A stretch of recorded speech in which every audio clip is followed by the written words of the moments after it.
Il y a quelques jours, la communauté manga a assisté à un énorme bouleversement dans l'univers du Scantrad. En effet, Mangadex, connu comme l'une des plus grosses plateformes de lecture numérique illégale, gratuite, ce que vous voulez, est tombé sous le coup de la fameuse loi DMCA, provoquant ainsi le retrait immédiat de plus de 700, voire approximativement 1000 à l'heure où je tourne cette vidéo, différentes séries de la plateforme tout simplement, donc il n'est plus du tout possible de les lire. Parmi celles-ci, vite fait, je peux vous donner des noms comme Bleach, comme Dragon Ball, comme Blue Lock, Oshinoko ou encore les carnets de l'apothicaire, qui ne sont plus du tout disponibles à la lecture sur Mangadex. Alors certes, ça fait plusieurs années que le Japon cherche vraiment à intensifier et en tout cas à mener une action beaucoup plus agressive et offensive envers tout ce qui est site de piratage et du coup vol de propriété intellectuelle, notamment dans le monde du manga. Mais c'est vrai qu'on assiste là à une opération d'une envergure sans précédent.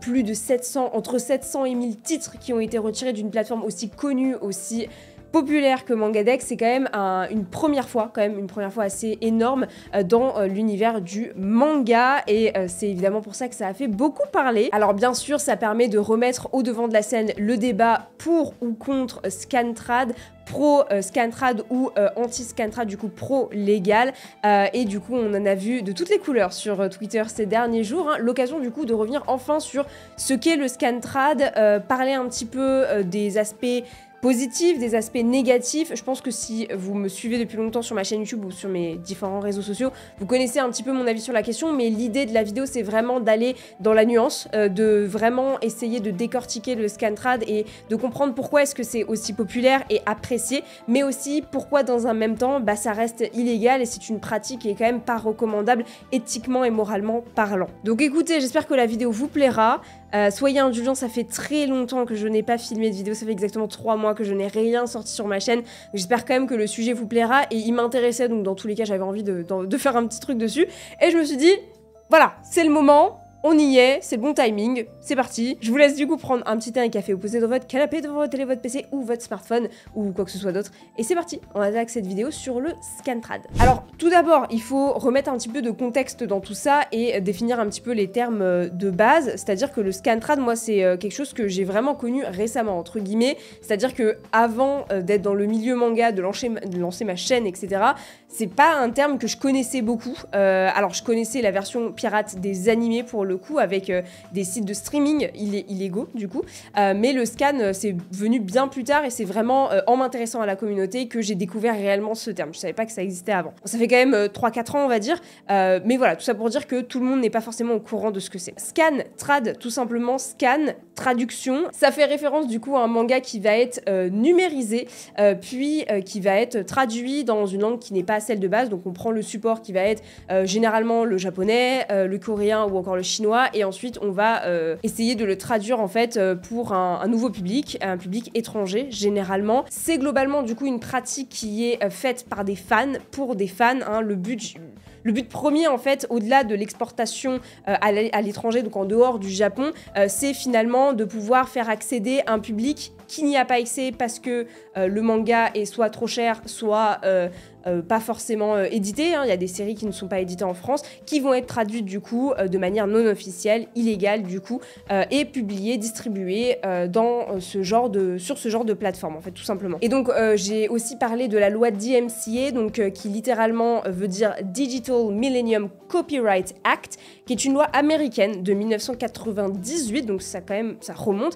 Et en fait le but de cette loi, et pourquoi on en entend autant parler ces derniers jours, c'est que elle a pour but en fait de donner des moyens de lutter contre le piratage et contre le vol de propriété intellectuelle. Le but du coup c'est vraiment de lutter contre tout type de violation d'une propriété intellectuelle, donc quand quelque chose t'appartient et que quelqu'un d'autre, une autre entité, le récupère et soit le change, le modifie, soit le publie sans y avoir officiellement les droits, sans y avoir officiellement accès. Et donc là on parle vraiment, en tout cas ça rentre totalement dans la loi DMCA. Et c'est notamment une loi qui s'institue beaucoup sur l'ère du numérique, hein, globalement, parce que, on le sait, c'est là où la plupart des pirates, j'aime bien ce terme, je le trouve drôle, la plupart des pirates exercent, en fait, puisque c'est vraiment une zone un peu, c'est un no man's land, en fait, le numérique, Internet et tout ça, c'est quelque chose de très accessible, très facile.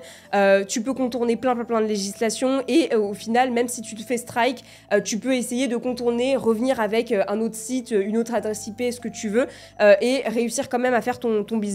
Voilà.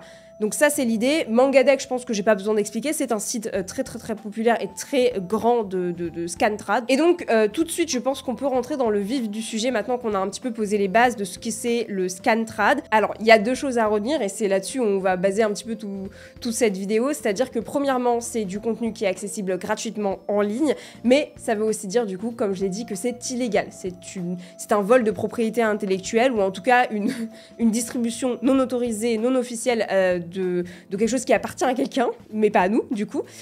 Et donc, en première partie, je vais quand même vous parler des avantages du Scantrad et de pourquoi c'est un concept qui est aussi populaire, aussi apprécié et que beaucoup de gens le défendent. Mais vous le savez, parce que la vidéo est là pour ça, et j'aime bien aussi apporter de la nuance dans le propos, je vais aussi également parler des aspects négatifs du Scantrad et de pourquoi c'est pas une pratique à encourager. Et voilà, on va essayer de faire un petit peu le tri dans tout ça. On va commencer avec du coup les avantages du Scantrad.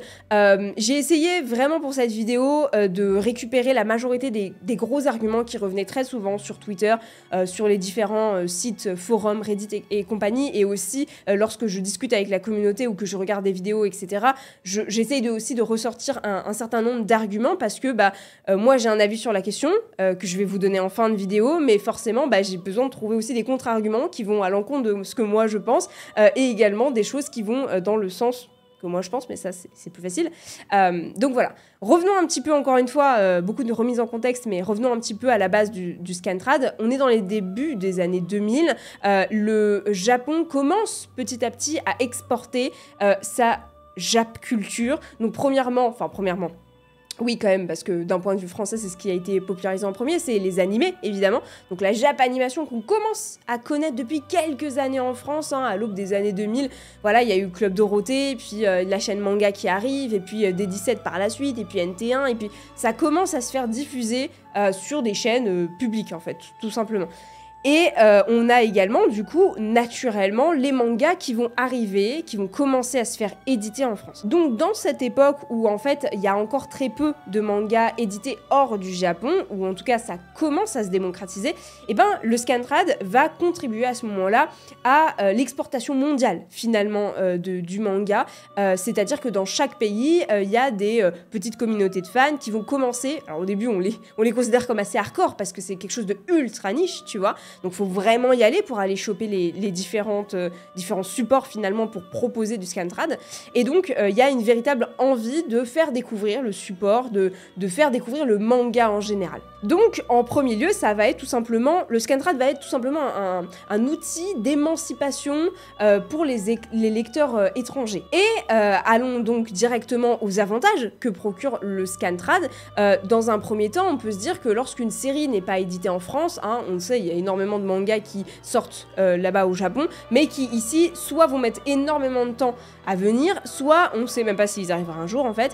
Et donc, on a beaucoup de séries qui font de l'œil, font envie, donnent envie aux lecteurs français, mais qui ne sont finalement pas édités de manière officielle en France. Le Scantrad, du coup, va représenter un moyen d'accéder, en fait, à toute cette partie de la culture manga qui n'est pas disponible légalement, puisqu'on n'a pas d'autre choix, finalement.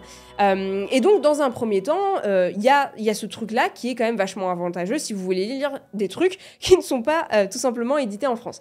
Dans un deuxième temps, ça peut être également aussi pour des séries qui ne sont plus éditées en France. Exemple tout récent, j'en ai parlé sur ma chaîne il y a quelques temps, mais Dengeki Daisy, c'est un manga aux éditions Kazé, si je dis pas de bêtises.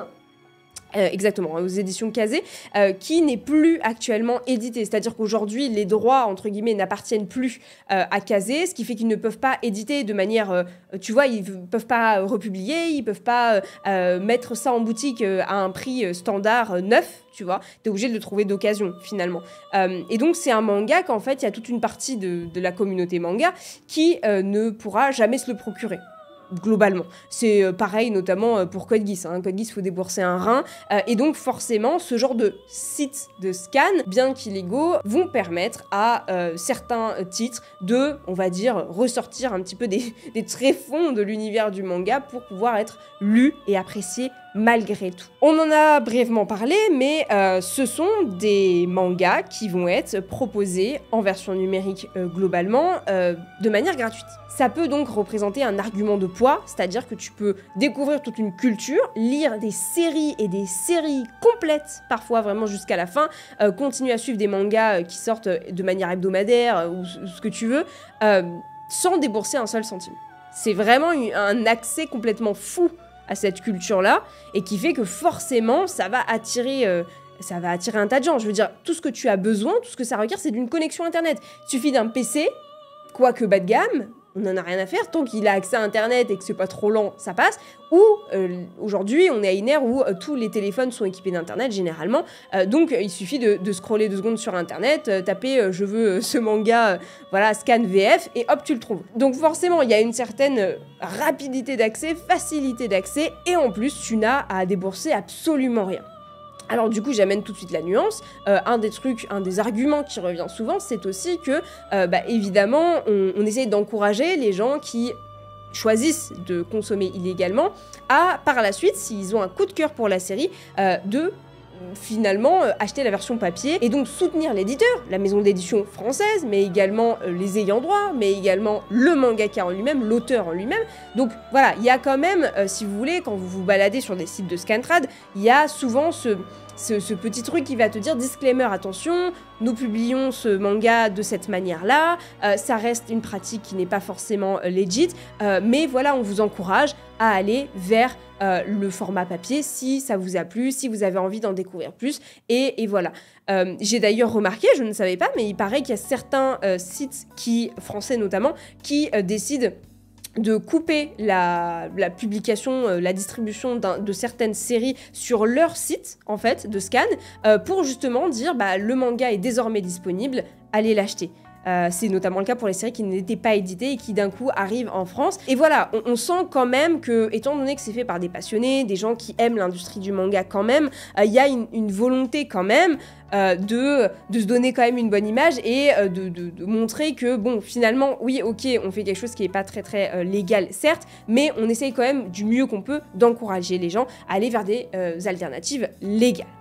Ok, ensuite, tout simplement, le scan permet de rendre accessible une culture, quoique populaire finalement. Le manga, à l'époque, c'était 5-6 € maximum. Bon, c'était en francs à l'époque, mais je vais pas vous faire la conversion. C'est pas grand-chose en fait dans un budget. Aujourd'hui, on arrive à une époque où le manga coûte de plus en plus cher. Je pense que c'est un constat qu'on fait tous. Le nombre de tomes se rapetit à chaque achat manga. Par contre, le nombre qui est affiché pour qu'on passe en caisse, là, il augmente, en fait, parce que le manga prend quand même vachement de valeur, entre guillemets, c'est-à-dire que le prix augmente de manière indéniable, en fait, tout simplement. Donc, forcément, face à ça, le fait que ça soit gratuit, c'est génial, et le fait que ça soit autant à portée de main, juste à sortir ton téléphone, ça rend le truc encore plus attractif. Et dernier point qui, pour moi, est quand même vachement important à aborder dans les avantages du Scantrad, et je vais même vous donner une anecdote, sans trop rentrer dans les détails, parce que j'ai pas envie qu'on reconnaisse qui est la personne, ou qui sont les personnes qui m'ont parlé de ça, parce que ça a été des choses qui ont été dites en off. Il faut quand même se rendre compte et quand même assumer le fait que les sites de Scantrad ont permis de donner un boost de popularité énorme à certaines séries. Récemment, je me souviens plus du nom je crois que c'était un Yuri. Un Yuri qui finalement a été publié au Japon et au bout d'1 ou 2 tomes a été arrêté, ou en tout cas allait se faire arrêter parce que le public ne suivait pas et que les ventes ne suivaient pas et qu'en fait c'était un flop. Et en fait ce truc-là a été publié sur un site illégal de scan et le truc a eu une popularité telle que les gens se sont mobilisés pour ensuite se dire on va aller acheter les mangas. C'était notamment aux États-Unis, il me semble. C'est un truc qui a été très apprécié par les Américains. Et donc, on va aller acheter les mangas, on va aller soutenir et on va leur prouver que ce truc-là, faut pas l'arrêter, c'est super bien. Mais il a fini par être nominé à je sais pas quel concours ou nominé à je sais pas quel prix. Et donc, ça montre bien toute la puissance que peut avoir la communauté. Là, je parle pas vraiment juste du scan en particulier, mais que la communauté manga a un réel poids, finalement. Donc voilà, c'est ce genre de choses qui est possible, mais aussi le genre de choses avec, par exemple, Usogi, qui est un manga, vraiment, les seules fois où j'ai entendu parler de ce manga, bah en fait, je me suis rendu compte que jamais il n'a été publié en France, il n'est même pas dans les bacs ou quoi de je sais pas quelle maison d'édition, en tout cas pas officiellement, et donc c'est un truc qui est vachement encensé par la commu, alors qu'en fait, ça n'a jamais été publié en France, tu vois. Et donc cette popularité, elle se crée grâce aux sites de scan qui permettent de te faire découvrir certaines pépites, entre guillemets, et ensuite tu as des fans qui vont essayer d'aller, voilà, essayer de booster un peu, de pousser le manga auprès de certaines maisons d'édition pour essayer qu'il se fasse éditer. Et c'est déjà arrivé, on a eu des mangas que les maisons d'édition nous disent clairement que la communauté le réclamait. Voilà, c'est notamment le cas dans la communauté shoujo où beaucoup de titres en fait sont connus avant d'être publiés parce que tout simplement il y a des lectrices et des lecteurs qui se nourrissent beaucoup de ce qui se passe sur les sites de Scantrad et donc ce titre-là est incroyable, il faut absolument l'éditer et hop, dès qu'il arrive en France, on va le soutenir. Et donc, je finirai cette partie-là pour quand même amener de la nuance sur le rôle des maisons d'édition et on va dire le parallèle entre Scantrad et maison d'édition, parce que potentiellement c'est le concurrent direct, finalement, puisqu'il va, entre guillemets, grignoter une partie des ventes. J'ai eu l'occasion de parler avec certaines personnes qui travaillaient dans certaines maisons d'édition. Et au-delà d'être totalement conscient du fait qu'il y a certaines séries qui ont bénéficié d'un boost énorme à leur sortie et de popularité grâce au site de Scantrad, et ben en fait ces gens-là qui vont travailler à la partie éditoriale dans la section éditoriale d'une maison d'édition, et ben ils doivent chercher de nouvelles séries. Et généralement comment ils font pour chercher des nouvelles séries? Ils regardent, alors pas tous, mais ça leur arrive de jeter un coup d'œil sur tel ou tel site de scan pour regarder ce qui fonctionne, pour tester la qualité. Et ensuite, si ça plaît, en fonction des retours, etc., on va essayer de faire une proposition pour essayer d'avoir les droits. Et ensuite, on a un minimum, une certaine... Pas une garantie, parce que, tout n'est pas garanti. Encore heureux. Mais, parce qu'il faut quand même avoir un travail éditorial derrière, un bon marketing, etc.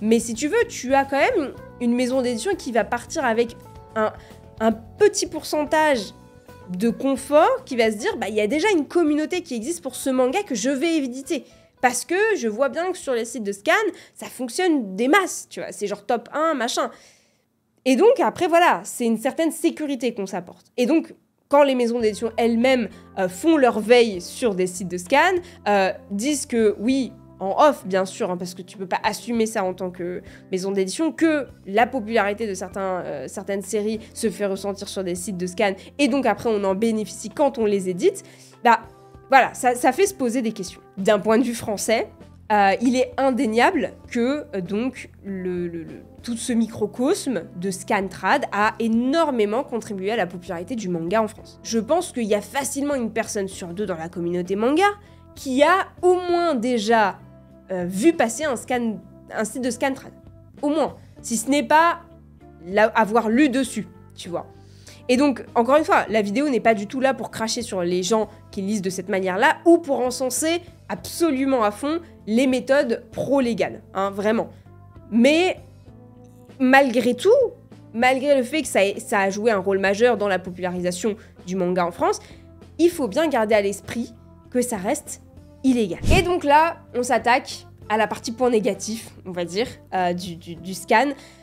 Le gros point noir de toute cette pratique, et c'est aussi ce qui fait le débat finalement, parce qu'il n'y aurait pas de débat si tout allait bien dans le meilleur des mondes et que tout le monde kiffait et que voilà, c'est que ça soit une diffusion, une distribution non officielle, non autorisée, qui n'a pas reçu de validation des ayants droit, qui n'a pas reçu de validation de l'auteur, qui n'a pas reçu le consentement des personnes qui ont travaillé sur cette œuvre. Vous voyez ce que je veux dire? Forcément, l'impact premier, moi je pense au mangaka. Je me dis, mais merde, tu vois ton travail repris, alors forcément il y a quand même déjà, parlons d'argent, il y a quand même un manque à gagner, c'est-à-dire que ces gens-là ne vont pas acheter pour ton manga sur lequel tu as travaillé, finalement. Donc ça fait forcément une certaine perte d'argent. que ce soit pour les éditeurs ou pour le mangaka en question. Au-delà de ça, on reprend ton travail, parfois on le transforme avec soit des traductions qui vont pas forcément être en accord, hein. Il se peut finalement que tu trouves que la traduction soit un peu trop écartée de ce que tu veux penser à la base. Il se peut que la traduction soit approximative ou qu'elle ne colle pas assez à l'esprit du manga, etc. Enfin, c'est des choses sur lesquelles tu n'as pas de contrôle. Et donc on prend ton travail, on le modifie, on le change, on le publie sans ton accord. Forcément, ça doit pas être agréable en fait comme sensation. Récemment, je me souviens, ça fait quand même quelques mois, je me souviens qu'il y avait eu une polémique parce qu'il y avait une personne, un tweetos, qui avait publié une coloration d'un personnage de Prisonnier Riku, il me semble, du manga Prisonnier Riku, et l'auteur n'avait pas du tout aimé. Ça avait créé un petit drama quand même dans la communauté parce que lui il était en mode frérot, c'est mon travail, je t'ai pas donné l'autorisation, t'es là, tu mets ton gros watermark, ça peut induire les gens en confusion, ils peuvent pas comprendre forcément ce qui est en train de se faire alors qu'en vrai t'as juste colorié mon dessin quoi. Enfin bon, si vous voulez, c'est extra sec à l'univers du scan, parce que là on parle vraiment d'une embrouille entre deux personnes, un tweetos et un mangaka sur Twitter, tu vois. Mais c'est un peu l'idée, si tu veux. C'est-à-dire que à partir du moment où tu publies ton manga, il y a un moment où t'auras plus du tout le contrôle dessus, et oui, il y a des gens qui vont peut-être l'éditer de manière officielle avec validation des ayants droit, etc. Mais il y a aussi des gens qui vont décider que, je vais le prendre, je vais le proposer, et pas te demander ton avis. On en revient aux impacts négatifs, qui fait que c'est du contenu qui est publié gratuitement, à destination d'un public qui peut-être va se dire à quoi bon acheter en fait. Si tu veux, à partir du moment où tu es habitué à lire toutes tes séries en un claquement de doigts de manière totalement gratuite, sans forcément être dérangé ou avoir une perte de place ou je sais quoi, qui te dit en fait que ces gens-là, ils vont juste jamais acheter un manga de leur vie, tu vois. Donc forcément, il y a un impact assez négatif sur les ventes de numérique, mais sur les ventes de mangas papier également, en fait. C'est quelque chose qui peut poser problème, le scan, aussi pour une question d'image. Je prends un exemple très con, et d'ailleurs en plus je me rends compte que c'est pas un bon exemple, mais c'est pas grave. Le fait d'avoir une série qui va être publiée sur des sites de scan. Qui n'a pas forcément de traduction officielle, ou alors que la team s'est dit non, on va avoir notre propre traduction. Ça amène aussi à des traductions approximatives, comme je le disais tout à l'heure, des traductions un peu erronées, des moments où on essaye des blagues, mais c'est pas exactement dans le ton de l'œuvre, on utilise des mots, mais c'est pas vraiment en lien avec le vocabulaire de la série, et du coup, c'est un risque qu'on peut prendre avec le scan. Qui fait que, toi, tu peux te dire, la traduction est pas ouf. Est-ce que finalement, c'est le manga qui est pas bien, tu vois. Donc ça, c'est une réflexion qui peut se faire d'une certaine manière. Mais, encore une fois, j'amène un contre-argument qui est que, malheureusement, même quand c'est fait de manière officielle, avec des accords, des validations d'ayants droit, ça peut également aussi être pas forcément tip-top, pas forcément nickel niveau traduction. Notamment, je sais que Tokyo Revenger avait fait un petit peu l'objet s'était fait un petit peu remettre les bretelles en place parce que certaines traductions étaient un peu approximatives, ou en tout cas ne collaient pas vraiment à ce que l'œuvre racontait ou quoi que ce soit. C'était le cas aussi de quelques œuvres Furio également, mais voilà, tout ça pour dire qu'on prend quand même plus de risques avec une œuvre qui va être traduite par des gens qui n'ont pas forcément de compte à rendre derrière, en fait. Là où les institutions légales, donc les maisons d'édition, vont avoir un cadre bien défini qui va leur imposer certes des limites, mais également va essayer de, au mieux, coller à la vision des ayants droit et à celle du mangaka. Et finalement, le grand débat de tout ça, c'est évidemment la dimension éthique et morale. C'est illégal, donc oui, forcément, il n'y a pas vraiment de question à se poser, c'est pas censé... c'est censé être puni par la loi, mais dans les faits, personne qui lit du scan va être puni par la loi. Par contre, comme on l'a vu avec Mangadex, tu peux te faire strike ou avoir des rappels à l'ordre, ça ok. Mais dans les faits, le problème qui se pose, c'est plus une question de Est-ce que c'est vraiment éthique? Est-ce que c'est vraiment moralement acceptable de se dire qu'on va lire un manga sans que le mangaka ait voulu qu'il soit publié de cette manière, qu'on va le lire et qu'il y a peut-être eu des changements qui ont été apportés qui vont un peu dénaturer l'œuvre, et surtout que il n'y a pas en fait de validation du Japon finalement. Donc en fait, ça revient à du vol. Ça revient à voler une œuvre pour la proposer à d'autres gens. Voilà, et de manière gratuite évidemment.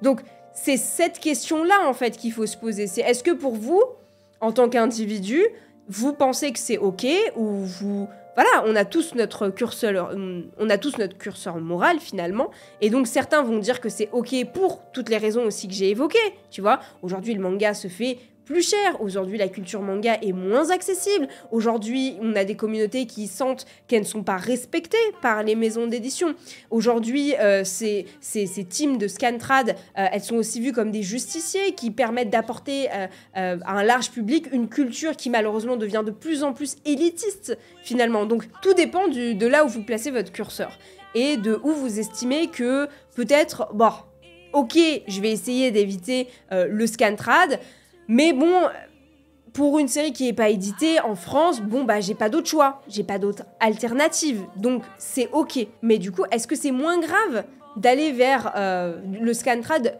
quand la série n'est pas éditée en France?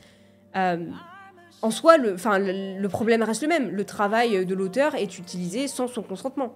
Vous voyez ce que je veux dire? Donc, c'est là tout le débat, c'est là tout ce qui fait polémique. Mais je suis aussi là pour apporter certaines solutions, en tout cas des alternatives qui, je pense, peuvent, en tout cas, être un début de réponse à cette question, à ce débat. Alors, bien sûr, je vous conseillerais toujours, selon vos moyens, selon votre habilité, votre aptitude à le faire, d'aller vers des solutions légales, donc des mangas en format papier, édités en France, officiellement, par des maisons d'édition. Voilà, ça c'est le premier truc, je suis obligée de commencer par là. Bien sûr, si vous le pouvez, faites-le. C'est le top du top, vous soutenez l'auteur, vous soutenez les maisons d'édition, et vous encouragez, vous montrez en tout cas qu'il y a un intérêt pour une série ou pour un auteur, et que du coup, peut-être par la suite, ça va motiver à en ramener plus. Ça, c'est la première chose. Mais il existe des alternatives légales, à moindre coût, voire gratuites.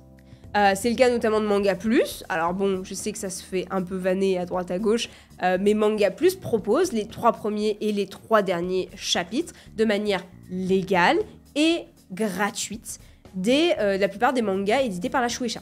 Voilà, c'est une plateforme qui est arrivée justement pour essayer de contrer d'une manière ou d'une autre le piratage, d'encourager la lecture légale de manga. Donc Manga Plus, c'est déjà une première alternative, en vérité. La deuxième alternative, c'est que en France, déjà on a la chance d'avoir une très grande industrie éditoriale du manga, mais aussi on commence à voir émerger des maisons d'édition qui vont essayer de proposer leurs propres services numériques. C'est le cas notamment de Glénat Mangamax, qui se calque un petit peu sur le schéma de Manga Plus d'ailleurs, mais du coup qui propose la simultrade, qui propose un nouveau chapitre à chaque fois qu'il y en a un. Et c'est aussi le cas de Manga Nova. Manga Nova qui est la plateforme de Kiun, si je dis pas de bêtises, où pareil, tu peux retrouver des mangas en simultrade, traduits de manière officielle, légale. Ça, c'est des bonnes alternatives et c'est gratuit. C'est bien de le préciser. Voilà. Maintenant, moi, je suis une vendue. Et donc, je vais évidemment vous parler de mon chouchou, qui est Manga.io. Manga.io, au-delà d'être le Netflix du manga, parce que je vous rabâche tout le temps avec, c'est une plateforme qui, pour l'instant, a vraiment un potentiel monstre de, au moins, faire une très bonne concurrence aux services illégaux de Scantrad. J'entends par là que pour quelques euros par mois, donc pour un abonnement, un peu comme à la Netflix, vous allez avoir le droit à un large catalogue de mangas qui bouge énormément, s'enrichit, et ils ont souvent des nouveaux partenaires de maisons d'édition. Donc c'est trop bien, et ça se met régulièrement à jour. C'est une équipe qui est vachement investie sur les réseaux sociaux, etc. Ils font plein de trucs, ils sont passés à la télé, enfin... Tu sens qu'il y a des passionnés derrière et qu'il y a une véritable envie de renverser ce système de Scantrad. Et rien que pour ça, moi j'utilise personnellement Manga.io, je lis pas mal de mes séries là-dessus, c'est super agréable, c'est trop cool, et c'est bizarre en fait, parce que tu es là, tu payes ton abonnement, qui est pas si cher que ça, et après, bah, t'as accès à tout ce catalogue, en fait, sans trop te poser la question, bah, aujourd'hui, j'ai envie de lire ça, j'ai envie de lire ça, et ça fonctionne. En fait, ils ont repris l'esprit, entre guillemets, d'un Scantrad, mais ils l'ont rendu officiel et légal. Et ça, vraiment, moi, je trouve que c'est une super alternative, et j'espère que c'est ce genre de choses qui vont de plus en plus émerger, et voilà, prouver que c'est un bon moyen de contrer le piratage. Bon, ça nous amène quand même à un problème avec l'offre légale, c'est-à-dire qu'aujourd'hui, on a des mangas, enfin une offre numérique qui est beaucoup trop fragmentée. C'est-à-dire que chacun, comme vous l'avez pu le voir, chacun a son système en France. C'est-à-dire que Delcourt va proposer sa manière de proposer des mangas en numérique, Glénat, ça va être, ils vont avoir le sien, Mangayo, bon, ils vont faire l'effort de regrouper certains éditeurs, mais en fait, si tu aimes un manga d'un autre éditeur, bah, il va falloir débourser pour un autre truc. Donc, en fait, on se retrouve à avoir plein, beaucoup trop de dépenses pour beaucoup trop de mangas différents, alors que ça serait bien de tout centraliser. C'est un petit peu là le problème, parce que c'est frustrant de devoir jongler entre toutes les plateformes, on va pas se mentir. Et au-delà de ça, il y a un réel problème de coût du manga numérique en France. Le manga numérique est beaucoup trop cher. Voilà. Quand tu as des mangas qui coûtent 8, 9 € pour un tome simple, et que tu vas le proposer à 5 €, je suis désolée, mais l'écart n'est pas assez grand entre le numérique et la version papier pour que ça me donne envie d'investir dans le numérique. Si, au maximum, c'était genre à 3 €, peut-être 4, selon le nombre de pages, les formats, etc. Ok, là, on est sur le double, tu vois, ou du coup, moins 50%. Là, il y a un véritable... Ça rend le truc un peu plus attractif. Donc aujourd'hui, tu me proposes mon manga 2 à 3 € moins cher que ma version papier, bah, honnêtement, je préfère acheter la version papier. Je vois pas l'intérêt d'avoir la version numérique où je vais pas avoir le plaisir de lire et tout, juste pour 2 ou 3 € de moins. Pour moi, c'est... Voilà, c'est mon avis, mais je trouve que l'écart n'est pas assez grand. Maintenant, il faut aussi s'intéresser à l'envers du décor, c'est-à-dire qu'il me semble que lorsqu'une maison d'édition négocie les droits pour une version papier physique et une version numérique, ce n'est pas la même chose. C'est-à-dire qu'il y a presque un double investissement. Je dis pas que les droits numériques sont aussi chers, mais c'est tout comme. Il y a un double investissement. Quand tu achètes les droits d'un manga, les droits numériques ne vont pas de pair dans cette offre. Pas tout le temps. Ça arrive, mais c'est pas le cas régulièrement en fait. Et donc, forcément, ça leur fait un surplus, enfin entre guillemets, des coûts en plus qui vont devoir tanker, et ça pourrait expliquer notamment que le prix soit si élevé pour du numérique. Mais c'est un problème. Ça reste un truc qui, nous, en tant que consommateurs, ça nous avance pas. Je finirai cette partie alternative et solutions par vous dire qu'il existe des moyens gratuits, peu coûteux, d'avoir accès à des mangas. Les médiathèques, les mangas cafés, ou alors, encore mieux, si vous avez la chance d'avoir des amis qui collectionnent, l'emprunt. Voilà. Moi, il y a certaines séries que j'ai lues grâce à des potes qui m'ont prêté ça. Chaque jour, j'arrivais en cours, j'ai terminé le tome, tu passes le prochain, hop, on se les échangeait, et voilà. C'est aussi simple comme bonjour, c'est vieux comme le monde. Après, je sais que tout le monde n'a pas forcément la capacité, entre guillemets, d'avoir des amis qui ont, en fait, une mangathèque et des mangas à prêter.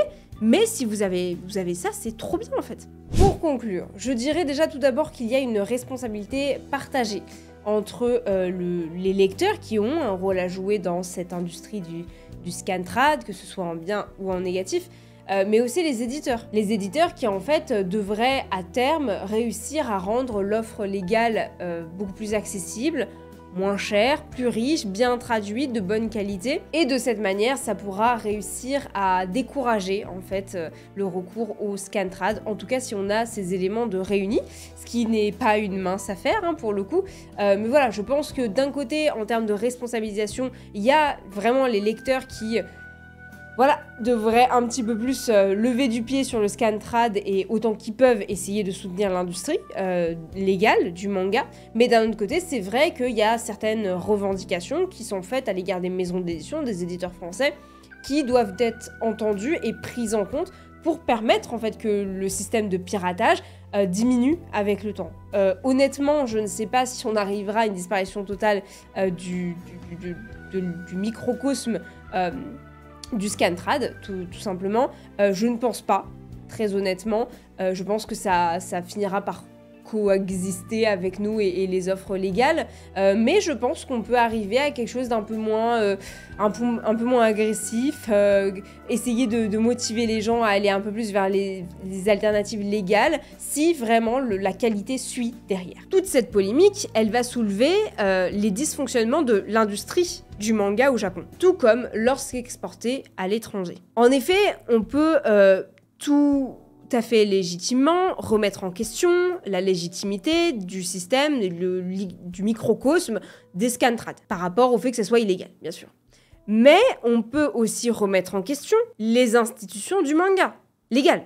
On parle souvent des conditions des auteurs, qui sont horribles pour certains, qui travaillent énormément et n'ont pas une juste rémunération.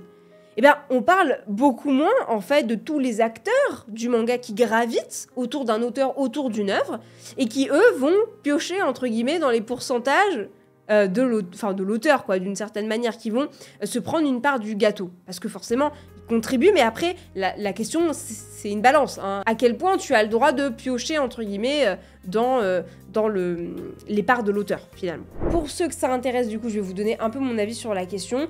Moi, j'ai toujours été extrêmement fermée à l'idée du scan. Comme je vous l'ai dit, déjà, j'ai appris l'existence de ce truc assez tard.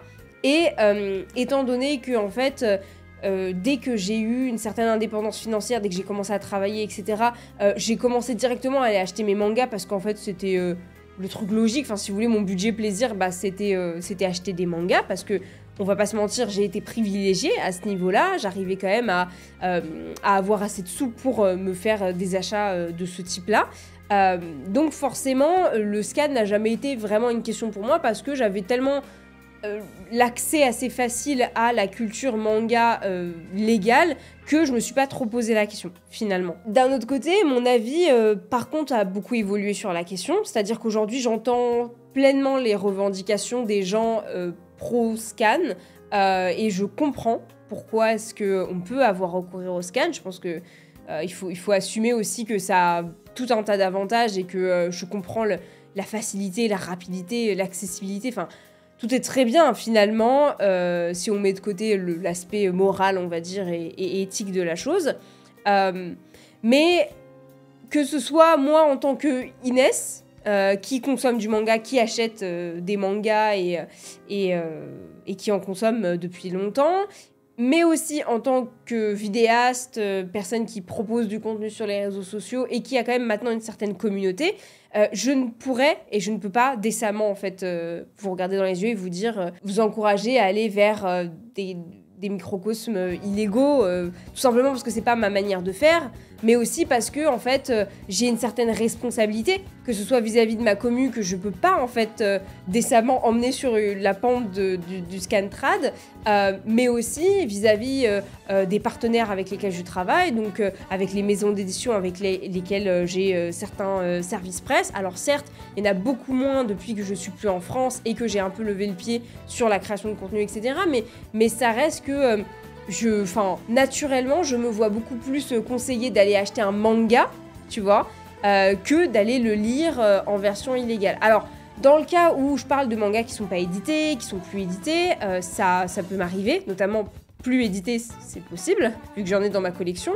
Mais je vous conseillerais toujours du mieux que vous pouvez d'essayer de choper les tomes à droite à gauche, de vous les passer entre vous, etc. Maintenant, c'est pas pour autant que je pense que les gens qui lisent du scan sont des mauvaises personnes, qu'il faut les abattre, etc. Parce que, oui, j'ai déjà lu du Scantrad. J'ai déjà été sur des sites pour lire des titres que j'avais dans ma mangatech, mais que je n'avais pas en main. Ça a été le cas notamment lorsque j'ai déménagé.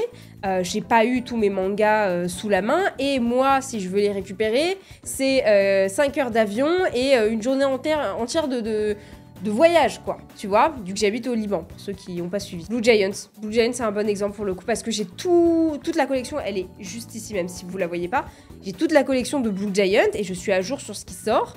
Mais vu que je les avais pas en main, quand je partais en voyage ou que j'arrivais ici et que je les ai pas pris tout de suite avec moi, et ben je suis allée continuer à lire ma série, voilà, sur des sites comme ça. Donc moi je comprends qu'il y a une certaine utilité, sachant que comme je vous l'ai dit, le format numérique ne va pas de pair avec le format papier. Ce qui serait trop bien, moi je kifferais ça, je sais que c'est très compliqué à mettre en place, voire quasiment impossible, c'est que t'achètes ton manga, tu vois, donc tu payes le tome, et en fait t'as un petit QR code, un petit truc à scanner, qui fait que tu vas avoir aussi la version dématérialisée. Ça serait mais le rêve, ça serait trop bien. Comme ça, même dans mon cas à moi qui lis du coup des trucs que j'ai dans ma mangatech, donc que j'ai payé, que j'ai acheté, et ben même moi j'en aurais même pas besoin, tu vois. Donc voilà. Mais encore une fois, je pense que la question du Scantrad est une question complexe, avec laquelle il y a beaucoup de choses à prendre en compte. On peut pas dire purement le Scantrad c'est mal. Alors d'un point de vue légal, ça l'est, tu vois, c'est punissable aux yeux de la loi. Mais étant donné que le curseur moral est différent en fonction de chacun d'entre nous et de nos expériences et de nos conditions de vie, notre situation, etc., financière et autres, bah tu peux pas juste dire si c'est bien ou mauvais. Voilà, il y a des choses que le Scantrad a apportées à l'industrie du manga qui sont positives. Comme il y a aussi des choses non négligeables que le Scantrad a apporté à l'industrie du manga qui sont négatives. Et oui, je sais, le titre du coup est un peu putaclic parce que bah, finalement le Scantrad, bonne ou mauvaise chose, bonne et mauvaise chose pour l'industrie du manga. Voilà, je terminerai cette vidéo en vous demandant évidemment votre avis sur la question, bien sûr tout en restant ouvert d'esprit, assez bienveillant dans les commentaires. Encore une fois, je le redis, mais cette vidéo n'a pas pour but d'être à charge contre l'un et contre l'autre. Bien sûr, mon avis personnel va ressortir un petit peu parce que je préférerais toujours l'alternative légale et je conseillerais toujours ça. Mais ça veut pas dire, encore une fois, que voilà, si tu lis du scan, ça fait pas forcément toi une mauvaise personne. Juste que tant que tu as les moyens, c'est bien d'aller soutenir, les éditeurs et les mangaka de manière évidemment officielle et légale. Voilà, j'attends évidemment tous vos retours dans les commentaires. J'espère que cette vidéo vous aura plu. C'était beaucoup de blabla évidemment, mais j'avais envie vraiment de mettre un petit peu d'ordre dans tout ça et surtout d'avoir aussi votre avis sur la question. C'est vrai que sur Twitter, on voit énormément de retours très pro-scan, là où les anti-scan, les pro-légaux se font un petit peu plus discret, on va dire. Donc j'aimerais aussi voir s'il y en a qui sont vraiment complètement à 100% contre également, et ceux qui peut-être ne consomment que ça ou font un hybride. Je sais qu'il y a beaucoup de gens qui ont une mangatech, ont voilà, une alternative légale et consomment légalement, mais également illégalement. Donc voilà, c'est intéressant à voir, et évidemment, j'espère que voilà, la vidéo vous aura plu. J'arrête de parler parce que je tourne en rond, et je vous dis à très vite pour de prochaines vidéos, j'espère. Ciao!